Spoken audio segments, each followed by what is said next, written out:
bentrovati a una nuova puntata di Agriverde. Oggi parleremo in particolare della tornata calabrese dell'Accademia Nazionale dell'Olio e dell'Olivo, una tornata, un incontro che si è svolto a Reggio Calabria. Ci sono stati i massimi esperti del settore, si è parlato chiaramente di qualità, tracciabilità, l'importanza anche dell'olio calabrese che intanto saluto il dottor Iannotto e il presidente Magliocchi perché parleremo proprio di questo. Io dicevo, presidente, l'importanza, no? Il ruolo, lo spazio che il nostro olio calabrese, perché si punta sulla qualità e questo è importantissimo, no? Per dare insomma delle informazioni anche importanti ai consumatori, uno spazio importante anche a livello nazionale e internazionale. E questo è frutto, possiamo dirlo, del lavoro che quotidianamente viene svolto sul territorio, spesso in silenzio, no? Però insomma i risultati stanno arrivando. Beh, diciamo i risultati stanno arrivando, ma sono risultati che arrivano quotidianamente, non con una frequenza assidua, ma per un semplice motivo, perché la ricerca e l'innovazione va seguita in un certo modo. Lei sottolineava bene l'importanza di seguire queste cose e noi come associazione naturalmente ci teniamo tantissimo. Ne abbiamo fatto sicuramente un punto di partenza importante per noi, dove vediamo che seguire tutta la fase dell'innovazione è importante per i produttori innanzitutto, oltre che poi anche per la qualità. Bisogna stare al passo con i tempi. Al passo con i tempi, e al passo con i tempi si ci sta seguendo tutte quelle che sono le nuove tecniche di produzione, le nuove diciamo anche fasi di cambiamento delle cultivar, perché se vogliamo stare al passo con i tempi, al passo con le richieste dei mercati, al passo con quelle che sono le esigenze della globalizzazione, noi dobbiamo seguire tutto ciò che è un cambiamento della cultivar, perché sono i palati alla fine che fanno anche la scelta precisa di quel determinato prodotto. E se non si ha l'accortezza di seguire proprio questa esigenza anche del palato, fermo restando che bisogna salvaguardare quella che è tutta la peculiarità di quella cultivar per il suo contenuto nutraceutico, per tutto quello che esprime per la nostra salute, perché ce lo siamo detto sempre, l'olio è quell'alimento importantissimo e indispensabile per la salute di tutti noi. E noi stiamo seguendo proprio questa fase, lo stiamo vedendo con le trasmissioni che ci hanno preceduto, tutte improntate su quella che è prettamente ricerca e cambiamento. E stiamo seguendo questa fase dell'Accademia dell'Olio e dell'Olivo, dove ci sono i massimi esperti mondiali di quello che è l'olio d'oliva, di quello che è l'olivo. E insieme a loro crediamo di dare un contributo importante ai nostri olivicoltori, trasmettendo a loro tutto quello che noi riusciamo a recepire insieme agli esperti, portarlo sul campo. E portarlo sul campo diventa importante, ecco, l'informazione, la divulgazione, perché se tutto quello che si riesce a portare come innovazione lo si tiene nei propri cassetti, il risultato finale per quello che vale non c'è. Non andiamo da nessuna parte. Non andiamo da nessuna parte. E solo così credo che riusciremo a dare il nostro contributo importante per l'olivicoltura. Beh, c'è tanta passione, dottor Iannotto. Poi tra l'altro tra i massimi esperti io vorrei annoverare anche il dottor Iannotto. È stata una giornata davvero esaltante, no? Quella di Reggio Calabria, sono state affrontate tantissime tematiche che, come dicevamo, cioè non interessano soltanto gli addetti ai lavori, ma sono rivolti al consumatore finale. Questa è la cosa da sottolineare, giusto?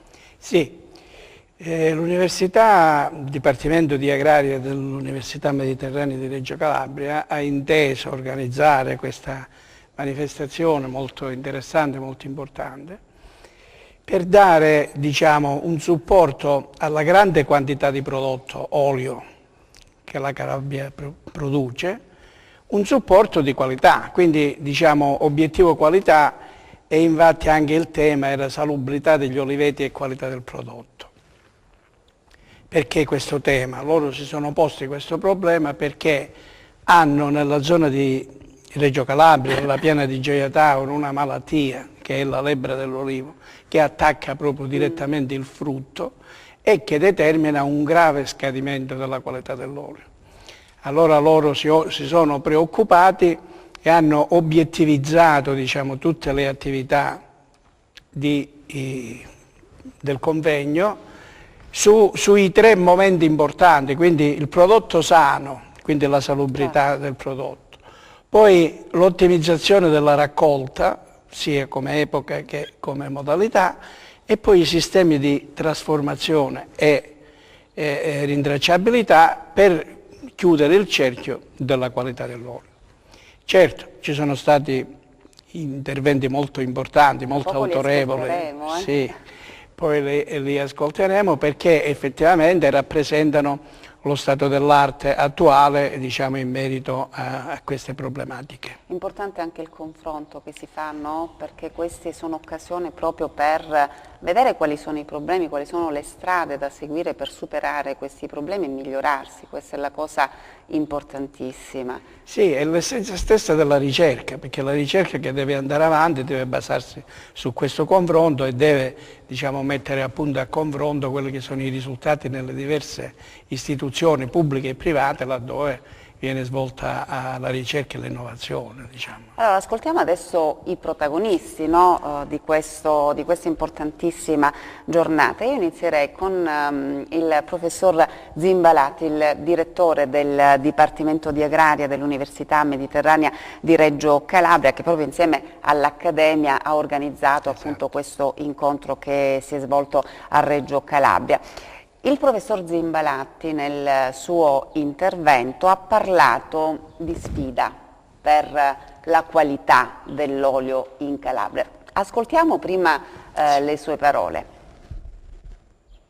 È un onore e un piacere avere oggi l'Accademia dell'Olivo con il CNO e l'Avor e tutti gli addetti ai lavori, oltre ai nostri studenti, qui con noi.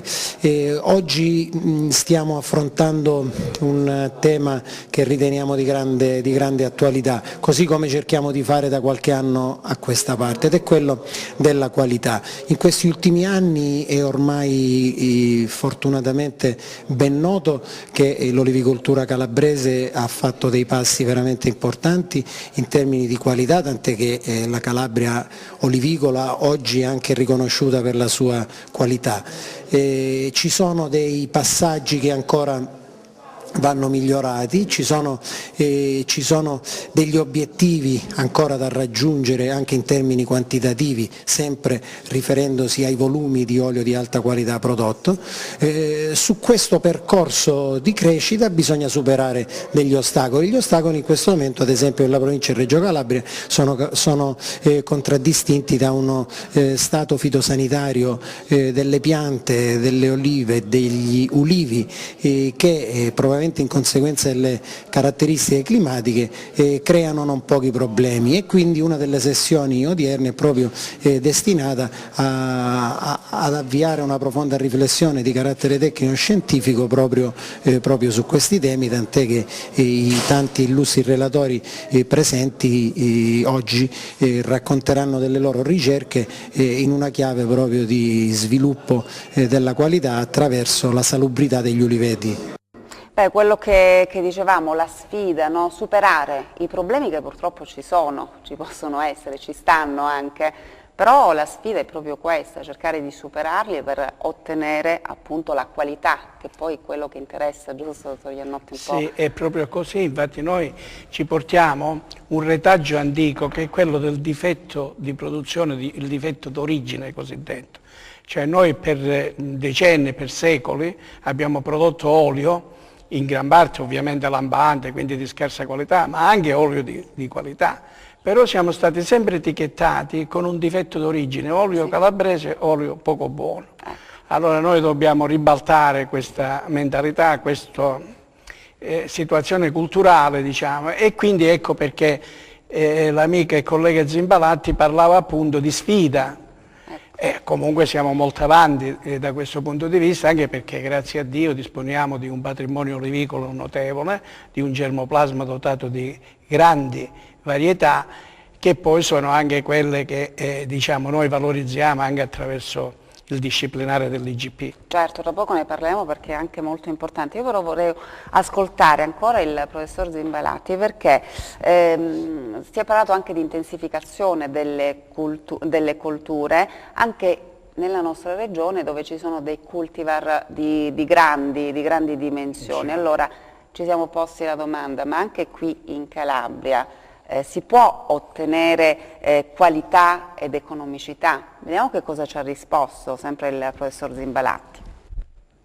E da questo punto di vista la strada da percorrere più che dell'intensivazione probabilmente è della razionalizzazione.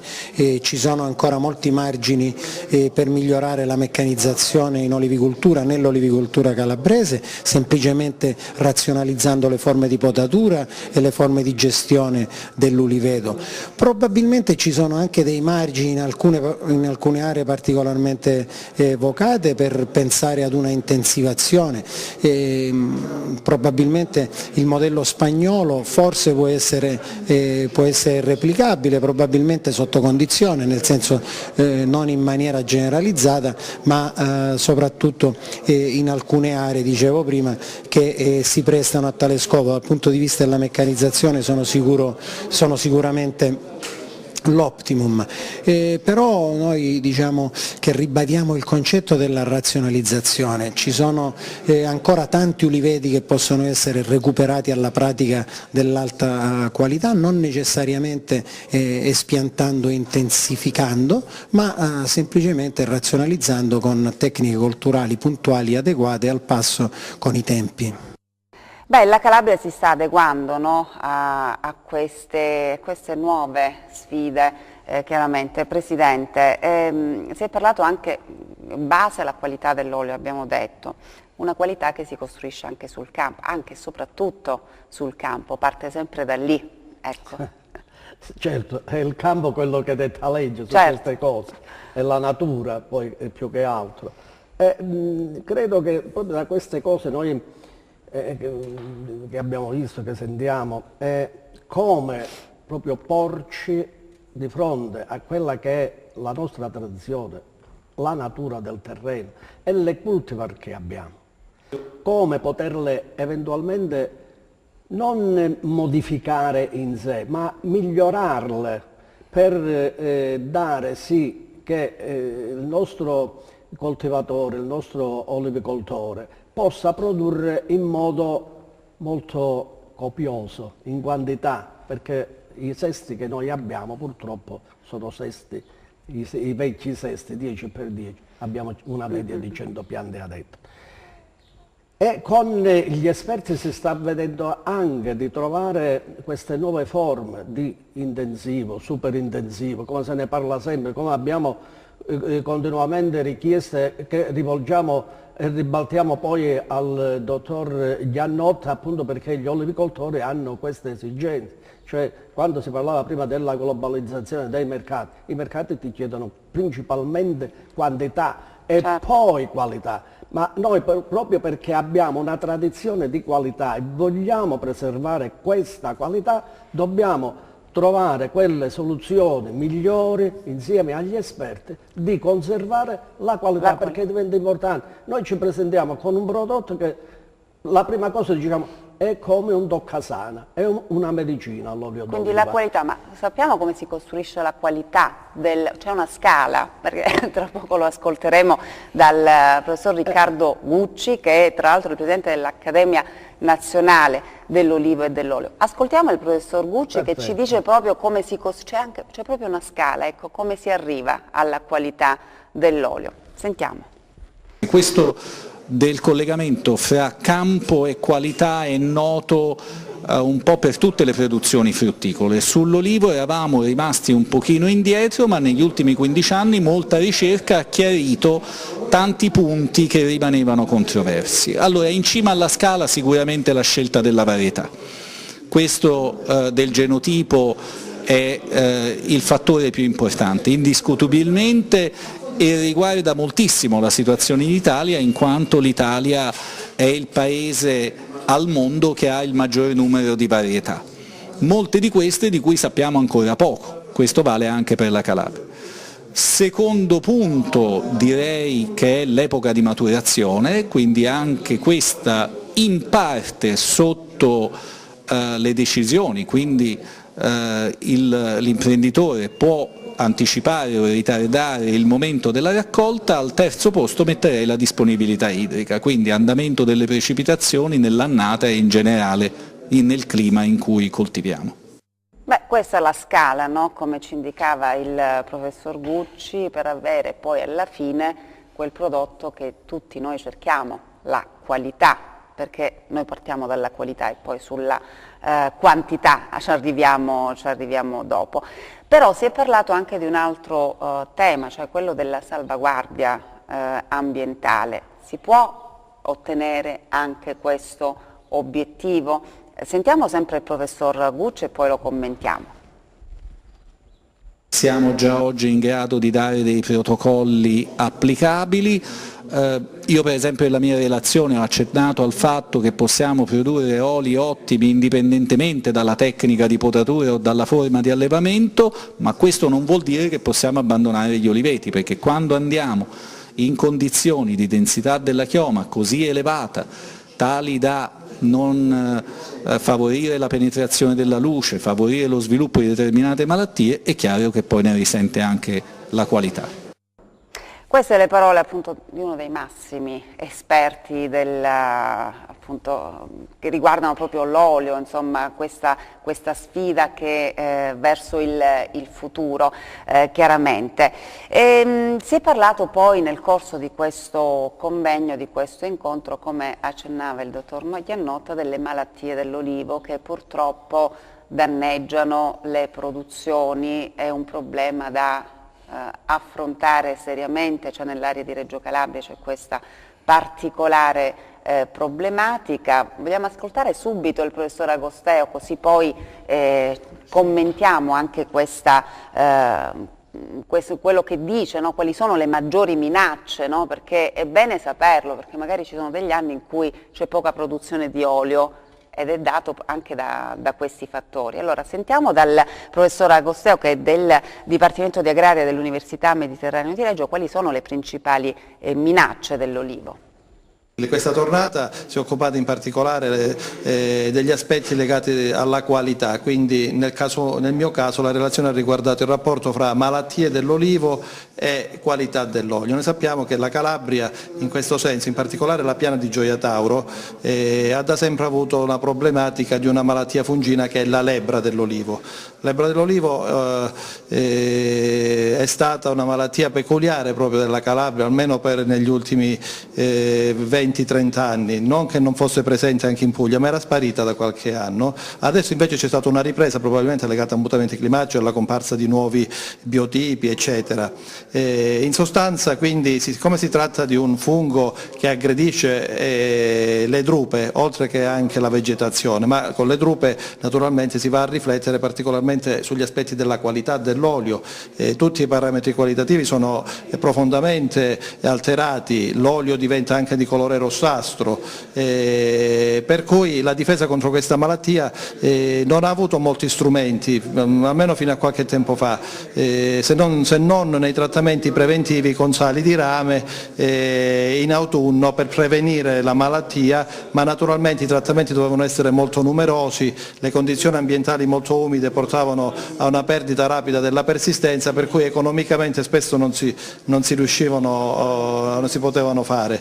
Negli ultimi tempi, devo dire, abbiamo avuto una novità rispetto al ciclo di questa malattia, cioè abbiamo scoperto che il fungo si insedia nell'oliva non solo dall'esterno, quindi quando invaia in autunno, ma anche dal fiore in primavera, passa all'interno della drupa e si sviluppa nel nocciolo, e solo successivamente dall'interno passa nel mesocarpo e arriva all'esterno, e quindi diciamo porta anche l'inoculo del fungo in autunno sulle piante.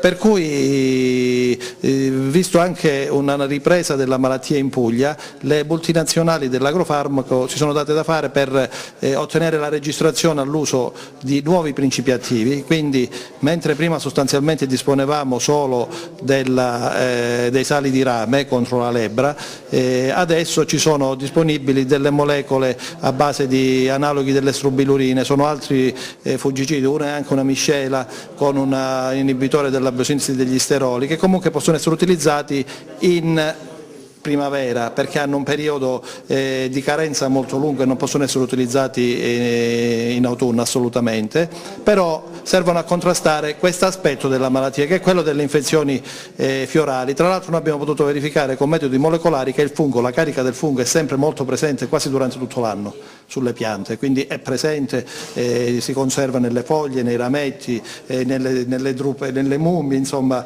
quindi tutte queste. Spero che questo è un aspetto epidemiologico diciamo, di un certo rilievo perché è una novità, se vogliamo. Tra l'altro ultimamente so che sono a conoscenza del fatto che è stato autorizzato anche il Mancozeb, che è un altro principio attivo efficace, bisognerà valutare, poi vedere come, quando, se, perché distribuirlo per utilizzarlo, però diciamo si è ampliato questa disponibilità. Beh, pensiamo alle piante, no, che vengono colpite da questo fungo, che danno anche economico per i produttori. Sì, purtroppo questo è un parassita antico. Allora, No, è un parassita antico, diceva. È un parassita antico che si è insediato ed è ormai endemico nella piana di Gioia Tauro, oltre che nella piana del Salento in Puglia.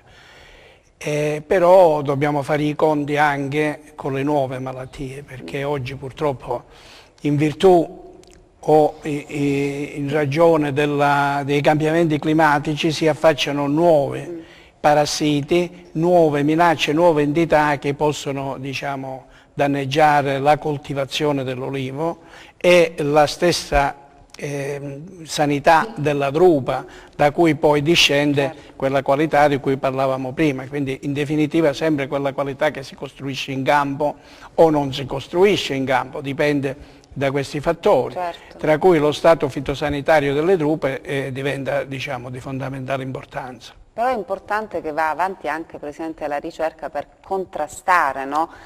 Queste malattie. Ci sono in natura, no? Chiaramente, però il danno per i produttori, per gli imprenditori è notevole. Quando una pianta, più piante, vengono colpite appunto da questi parassiti, il raccolto si perde, quindi un danno economico considerevole. Certo, gli imprevisti climatici li abbiamo continuamente, li viviamo, li vediamo. Anche questi ultimi giorni di intenso freddo e di gelate, che purtroppo c'è anche preoccupazione in questo momento proprio delle gelate che si stanno un po' verificando qui da noi. Ma l'andamento climatico è quella che la fa da padrona e danneggia sempre le colture.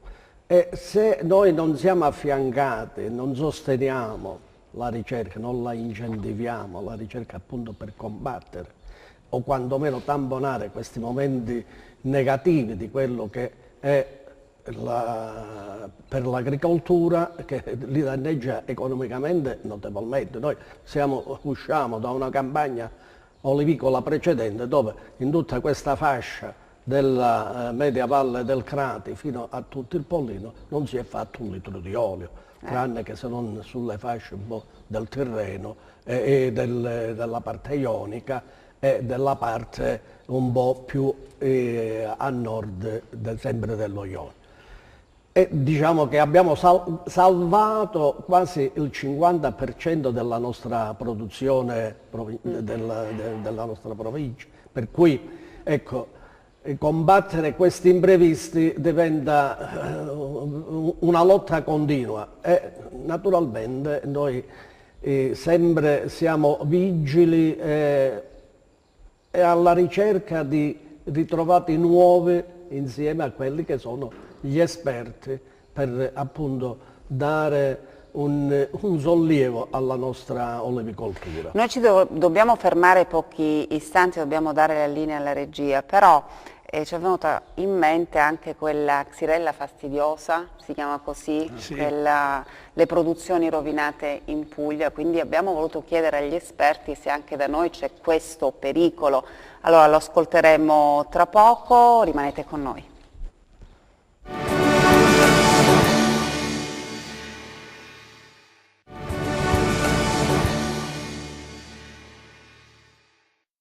Eccoci di nuovo in studio, continuiamo a parlare insieme al Presidente Magliocchi e al Dottor Iannotta appunto di questa tornata dell'Accademia dell'Olio e dell'Oliva che c'è stata a Reggio Calabria. Prima di andare in pubblicità abbiamo ascoltato il Professor Agosteo, oltre agli altri esperti che hanno partecipato a questo convegno sulle principali malattie dell'olivo e prima di andare in pubblicità dicevo ci è venuta in mente proprio la produzione della Puglia distrutta dalla Xylella fastidiosa. Abbiamo voluto chiedere al professor Agosteo se anche in Calabria c'è il rischio che arrivi questa malattia. Sentiamo cosa ci ha risposto.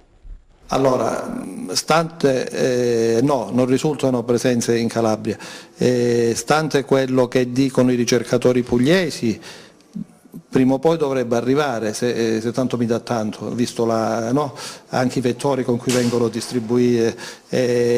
Bisogna poi però valutare, innanzitutto lì c'è tutta una questione relativamente all'estirpazione, fasce di rispetto, aree di estirpazione delle piante, quindi c'è una problematica notevole. Noi come ricercatori non possiamo fare moltissimo perché, come sai, non possiamo prelevare campioni né tantomeno lavorarci con questo batterio perché è pericolosissimo e quindi per evitare di introdurlo in aree in cui non è presente. Per cui diciamo che stiamo a guardare. Io sarei un po' più ottimista, nel senso che secondo me accanto alla presenza del batterio in Puglia ci sono altre condizioni che ne hanno favorito lo sviluppo, per cui probabilmente lì si è espresso velocemente, in maniera intensa, da noi avrebbe difficoltà a farlo. La Puglia ha una tradizione secolare di improvvisi e gravissimi problemi di bruscature delle foglie molto ampi.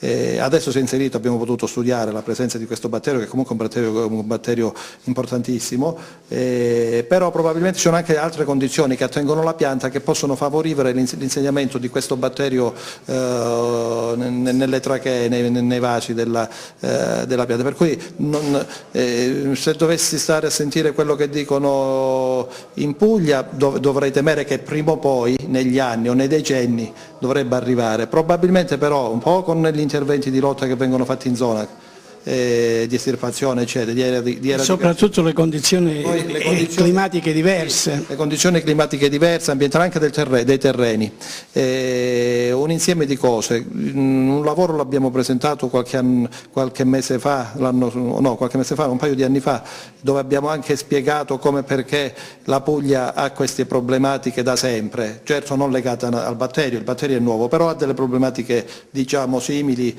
per condizioni ambientali in generale. Beh, per il momento possiamo stare tranquilli. Allora, dottor Iannotta, è stato molto chiaro il professor Agosteo, ha detto per il momento non c'è questo pericolo, anche perché ci sono delle condizioni diverse rispetto alla Puglia. Esatto, in pratica il range di temperature attraverso cui praticamente si svolge il ciclo biologico di questo batterio è estremamente basso. Quindi le temperature non devono scendere al di sotto di determinati standard né salire al di sopra di altri. In Puglia io ho letto una ricerca di un ricercatore che metteva a confronto le condizioni climatiche delle zone del Gallipoli, del Salento, con il Golfo di Los Angeles in California e sono esattamente sovrapponibili le condizioni climatiche. Ecco perché questi batteri che sono diffusi in America su diverse specie eccetera hanno trovato il loro habitat anche in Italia e soprattutto in Puglia. Credo che difficilmente possano trovarli in Calabria, perché noi abbiamo escursioni termiche maggiori, maggiori condizioni di freddo e di caldo che ostacolano moltissimo lo svolgimento della biologia di questi batteri e quindi impediscono loro di moltiplicarsi in maniera vertiginosa, tanto da creare dei cumuli tanto grandi da ostruire il sistema conduttore delle piante. Quindi per il momento siamo tranquilli. Per il momento su questo. Si è parlato della rintracciabilità, no? Anche degli oli nel corso di questo convegno, la rintracciabilità, sempre la qualità degli oli. Io mi chiedo, adesso ascolteremo anche la dottoressa Cinzia Benincasa del Crea Oli di Rende, se il consumatore oggi è più attento verso questi aspetti, rintracciabilità e qualità. Intanto ascoltiamo prima la dottoressa Benincasa. La rintracciabilità è un tema molto importante, un aspetto molto importante dal punto di vista proprio della sicurezza alimentare. In questa relazione che terrò tra poco io parlerò degli scandali un po' che hanno portato a una sfiducia molto pesante da parte del consumatore che più che la qualità sembra strano, è interessato a sapere l'origine degli alimenti. Infatti proprio l'origine degli alimenti sembra essere un fattore predominante e decisivo per cui il consumatore decide o meno di comprare un prodotto alimentare e presenterò poi degli studi che abbiamo fatto proprio al Crea OFA inerenti alla tracciabilità pedologica utilizzando delle tecniche di spettrometria di massa specifiche come la tecnica ICP-MS e IRMS. Quindi il consumatore a quanto pare è più interessato alla rintracciabilità, accennava la dottoressa Benincasa agli scandali che ci sono stati in passato, quindi si guarda adesso sull'etichetta, no, da dove provengono questi oli. Presidente, insomma si fa un passo in avanti, c'è un consumatore più attento, ecco, più consapevole anche di quello che compra, ecco. Certo, confronto a prima il consumatore diventa più esigente, un po' più attento, c'è anche da tenere conto una campagna di informazione che si sta facendo anche tramite le associazioni olivicole da più anni, di divulgazione proprio dell'attenzione da prestare a quella che è l'etichettatura che si ha in bottiglia, ma non è solo scrivere sulla bottiglia determinate indicazioni, è anche dare l'obbligo a scrivere determinate indicazioni, certo. Obbligo è attenersi a quello che è scritto sulla bottiglia, perché altrimenti ognuno fa un'etichetta, scrive, la poggia lì sopra e non. Certo. Se non c'è un adeguato controllo da parte degli organismi preposti su questo, sicuramente non si raggiungerebbe l'obiettivo che si ha di portare qualità e garantire qualità. E una delle vie migliori che abbiamo sempre sostenuto è quella delle indicazioni che la Comunità Europea ci dà con le sigle DOP, IGP e Bio. Ecco, lì c'è la massima garanzia per il consumatore. Il consumatore che si avvicina ad un prodotto olio e trova quel bollino, lì trova tutta la storia della bottiglia alla fine e dell'azienda che l'ha prodotto, perché ha una garanzia innanzitutto della Comunità Europea, del Ministero dell'Agricoltura, tutti gli enti preposti al controllo di un prodotto di qualità, fra cui c'è poi l'ente certificatore che va nelle aziende a fare i vari controlli e a verificare se quell'azienda si è attenuta ai disciplinari che sono stati approvati per ottenere quel prodotto che rispecchi quei parametri che consente la legge e la legge impone a tutti quanti. Io voglio ascoltare adesso la dottoressa Laura Di Renzo, tra i relatori appunto del convegno del Dipartimento di Biomedicina e Prevenzione dell'Università Tor Vergata di Roma, che ha parlato della sostenibilità e l'utilizzo anche delle nuove tecnologie, ecco, a stare sempre al passo con i tempi, informarsi, andare avanti, quindi nuove tecnologie proprio per garantire la qualità dell'olio. Un processo nuovo che è il processo Nutrient and Hazard Analysis of Critical Control Point, che vuol dire dobbiamo cercare i determinanti della qualità, dove per qualità non si intende soltanto qualcosa che è buono, quindi non deve essere soltanto una qualità organolettica, ma una qualità legata all'efficacia del prodotto sulla salute. L'olio extravergine d'oliva è ricco di nutrienti che hanno un effetto sul nostro patrimonio genetico, che ci aiutano anche a ridurre le patologie cronico-degenerative e in particolar modo le patologie cardiovascolari. E tra questi componenti ci sono tutti i componenti minori, i polifenoli, in particolar modo il tirosolo e l'oleo cantale, per cui oggi la Comunità Europea, secondo un regolamento, il 1924 del 2006, dà l'opportunità agli oli di qualità, dove per qualità si intende una ricchezza di questi polifenoli, in particolar modo 5 mg di tirosolo per 50 grammi di olio, permettono di scrivere in etichetta che il prodotto è salutare perché fa bene al cuore.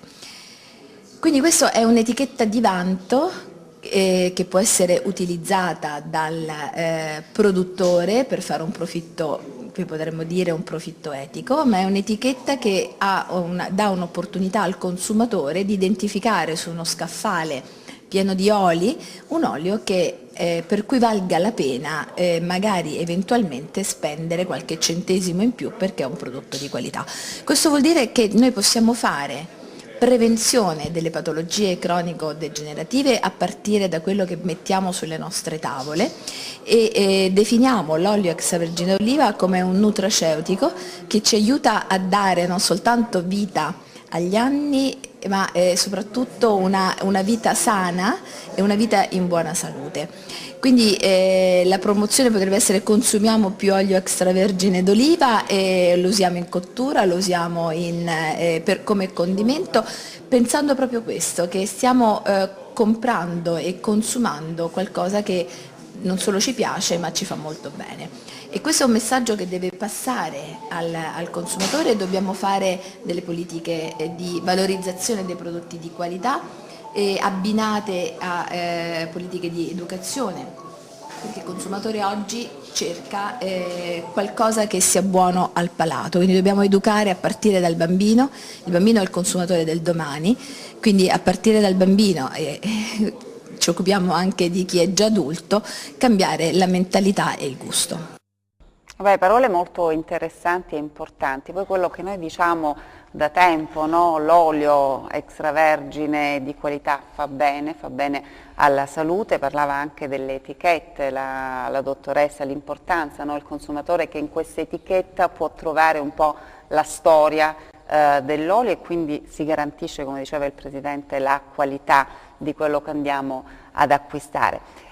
L'olio calabrese, non dimentichiamolo, anzi lo ricordiamo, che ha ottenuto questo marchio IGP, che è stata una conquista, giusto, dottor Iannotto, una conquista molto importante. Sì, è stata una conquista molto importante in relazione a quello che si diceva prima sull'origine del prodotto, sulla tracciabilità.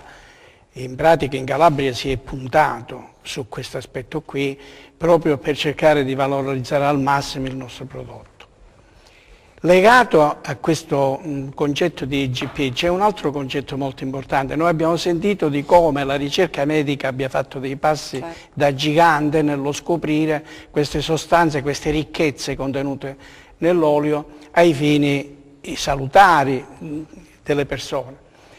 E quindi diciamo, è un valore aggiunto che è venuto fuori da queste ricerche, ma non è, diciamo, patrimonio di tutti gli oli calabresi. Quindi c'è un discorso per il quale è bene ritornare al concetto di prima: la qualità si costruisce in campo, cioè queste sostanze particolari, quali per esempio i polifenoli, i tocoferoli, che poi sarebbero le vitamine, diciamo, quindi le sostanze nutraceutiche, quindi nutritivi e farmaceutiche contenute nell'olio, bisogna costruirle.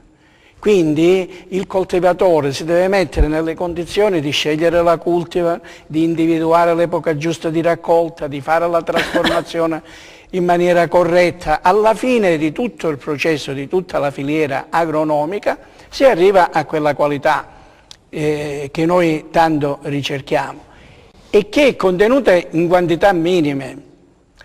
Se si immagina che l'olio per il 98-98,5% è fatto da sostanze grasse, che pure sono importanti perché sono acidi grassi insaturi come l'acido oleico, che sono diciamo, i fautori della prevenzione delle malattie cardiovascolari, ricordo anche l'omega 3, l'omega 6, sono tutti acidi grassi contenuti in questo 98,5% dell'olio. Ma tutto il resto, i polifenoli, i tocoferoli, sono contenuti in quell'1,52, quindi sono presenti in quantità minime e noi dobbiamo fare in modo che nell'olio poi si ritrovino queste sostanze. Quindi nella parte agronomica è importante costruire questo che i medici ci suggeriscono, quindi c'è una grande sinergia fra la ricerca agricola e la ricerca medica ai fini dell'ottenimento di questo prodotto di qualità. Beh, nell'ottenimento dell'IGP ascoltiamo ancora la dottoressa Laura Di Renzo perché è stata anche impegnata, no, nel procedimento per l'ottenimento dell'IGP olio di Calabria. Ascoltiamo ancora la dottoressa Di Renzo. Il disciplinare e l'IGP ci permette di posizionarci anche a livello europeo, il riconoscimento è un marchio distintivo. A questo punto, aggiungendoci la possibilità di un'etichettatura nutrizionale con indicazione della salute, diventiamo ancor più concorrenziali. Ne sono certa perché negli anni di esperienza abbiamo analizzato gli oli e un olio è buono quando è fatto bene, quindi mette insieme un ambiente, mette insieme una coltivazione, mette insieme la capacità di saper fare secondo le buone pratiche nutrizionali e quindi le conoscenze, anche l'interdisciplinarietà del sistema tra le tecniche culturali e la capacità di arrivare ad un prodotto e la valutazione poi dell'efficacia di questo prodotto sulla salute sicuramente porteranno un vantaggio per le produzioni calabresi. Queste le parole della dottoressa Di Renzo, io però vorrevo ascoltare, prima di continuare il dibattito qui in studio, anche uno dei massimi esperti in Italia e all'estero sull'olio, il professor Maurizio Servili, Dipartimento di Scienze Agrarie dell'Alimentazione e Ambiente dell'Università di Perugia. Ha parlato in sostanza dei processi estrattivi e qualità dell'olio, perché abbiamo visto quella scala, no? Di cui abbiamo parlato prima, di cui ci parlava il professor Gucci, la scala proprio per ottenere la qualità dell'olio. Un fattore importante è anche il processo estrattivo. E allora ascoltiamo il professor Servili. La Calabria ha delle ottime cultivar, soprattutto una serie di cultivar autoctone tipiche calabresi che permettono di fornire oli con caratteristiche molto particolari sia dal punto di vista del rapporto con la salute, quindi parametri salutistici tipo il livello di tocoferoli, il livello di polifenoli e anche per quello che riguarda alcune di queste pure per l'acido oleico, quindi in pratica siamo tranquillamente in grado di produrre oli di qualità elevata in qualunque area della Calabria. Ovviamente poi dopo le tecniche culturali e i processi tecnologici devono essere in grado di esprimere questa qualità che è potenzialmente contenuta all'interno di un frutto ben trattato e ovviamente sano. E nel disciplinare dell'IGP in qualche modo ci sono dei parametri, no, che costringono proprio a produrre qualità, ecco l'importanza anche dell'IGP. Esattamente così. Infatti il professor Servili è stato uno degli esponenti del comitato scientifico di supporto proprio alla stesura del disciplinare dell'IGP, dove praticamente è stata data un input in maniera tale da, tra virgolette, costringere i produttori, gli olivicoltori a produrre qualità, perché lì sono stati indicati i valori minimi di queste sostanze nutraceutiche molto importanti. Per esempio il numero dei polifenoli non può essere inferiore a 200, la quantità di acido oleico non può essere inferiore al 70%, oltre che naturalmente anche per i parametri cosiddetti commerciali, quindi l'acidità non può essere superiore a 0,5 anziché 0,8 come era prima nell'olio extravergine di oliva, e il numero dei perossidi deve essere massimo 13 e non più 20. Quindi in conclusione, osservando le indicazioni contenute nel disciplinare di produzione dell'olio IGP, automaticamente si produce un olio con queste caratteristiche che poi avrà il suo valore aggiunto nel momento in cui sarà posto sul mercato e sugli scaffali dei supermercati. perché poi diciamo, i consumatori possano riconoscere quelle etichette, possano riconoscere quelle indicazioni di presenza di queste sostanze e quindi diciamo, li rendono disponibili a spendere qualche cosa in più per acquistare un olio maggiormente qualitativo. Ecco, anche il prezzo è importante, no? Perché certo, non si può avere un olio di alta qualità a poco prezzo, perché abbiamo visto tutto quello che c'è dietro, no? Per ottenere poi una bottiglia d'olio di elevata qualità. Abbiamo visto che bisogna combattere contro gli agenti atmosferici e ci sono le malattie, i processi estrattivi, insomma ci sono una serie di cose di cui bisogna tener conto. Però Presidente, va avanti questo processo per ottenere qualità nella nostra regione. Certo, noi paghiamo purtroppo questo scotto di quelli che sono i costi della nostra olivicoltura, che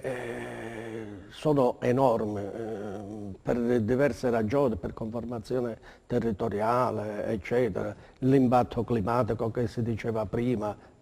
Però noi perseguiamo sempre ed esclusivamente quella che è la qualità, perché la qualità è la nostra forza che dobbiamo riversare sui mercati, perché la concorrenza è veramente enorme, è una concorrenza spietata e noi i prezzi non possiamo combatterli. È il nostro forte, cioè la nostra vera forza è quella che è la qualità. E la qualità noi l'abbiamo per un semplice motivo, perché abbiamo un territorio che ci fa ottenere qualità ed è un territorio, quello della Calabria e della provincia di Cosenza in particolare, che dà delle produzioni eccellentissime e gli esperti ce lo confermano, non è che lo diciamo così a vanvera. Ottenere e avere ottenuto l'IGP è frutto proprio di queste cose. Noi la dottoressa Di Renzo l'abbiamo avuto agli albori della presentazione e dell'approfondimento della IGP olio di Calabria. Mano a mano si sono susseguiti tutti gli altri. Abbiamo avuto a fianco l'istituto sperimentale dell'olivicoltura. Io lo identifico sempre come ISO perché ne sono innamorato tanto dell'ISO, perché è stato il laboratorio che ci ha visto ai nostri inizi, oggi CRA. Siamo quasi in chiusura, Presidente, purtroppo il tempo è volato. La dottoressa, mi preme sottolineare anche un riconoscimento alla dottoressa Russo per questo importante riconoscimento e non ultimo il professore Servili. Non posso che ringraziare poi l'Accademia dell'Olivo e dell'Olio che con questi tour che fa per il nostro territorio nazionale a portare la sua scienza agli olivicoltori lo riteniamo veramente importante e indispensabile e ci aiuterà tantissimo a proseguire per un futuro migliore. E siamo davvero in chiusura, io ringrazio davvero il Presidente Magliocchi, il Dottor Iannozzi e alla prossima, arrivederci.